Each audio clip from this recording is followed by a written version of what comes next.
it's about cancer, and it's about changing how we refer to it, changing our definition of it. In part, it's about the minor stuff, the comparatively smaller things that are discovered during screenings, giving them different names, making them a lot less scary. A panel of this nation's top doctors now says even the word cancer is often misused. They warn not all cancers are alike, not all are deadly, and so they shouldn't be treated or talked about the same way. In plain English, they want to stop wasting time, money, and worry and concentrate on what's important. It's where we begin here tonight with our medical editor, Dr. Nancy Snyderman. This is important stuff. It is. Good evening, Brian. For many in the cancer world, today's step is long overdue in making the diagnosis and treatment of cancer smarter and more cost-effective. Turn the page of any dictionary, land on the letter C, and find one of the most frightening words no one wants to hear: cancer. This one word carries a loaded and complex meaning for millions of Americans every year.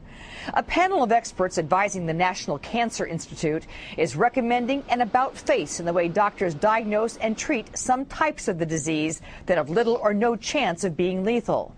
In fact, the group is even taking a closer look at what the word cancer means in some instances. For example, in women, the diagnosis ductal carcinoma in situ is a non-lethal breast disease that should not be called cancer. Whenever something is called carcinoma or cancer, people immediately want to act.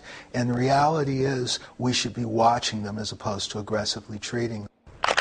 66-year-old Rue Harris wishes he'd taken a more conservative approach to a possible prostate cancer diagnosis a few years ago. A high PSA level had him and his doctor worried he might have the disease, which can be slow growing. Rue got a biopsy, which came back normal. But that process wasted his money, the healthcare system's money, not to mention costing him lost time and anxiety. I spent that whole year between the first biopsy and the second biopsy preparing to die.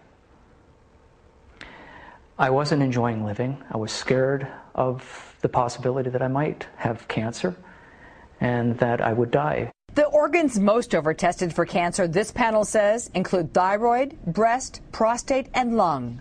Today's announcement is hopefully a big step in a long process. Some of these lesions are not aggressive and actually don't need to be treated and can be watched.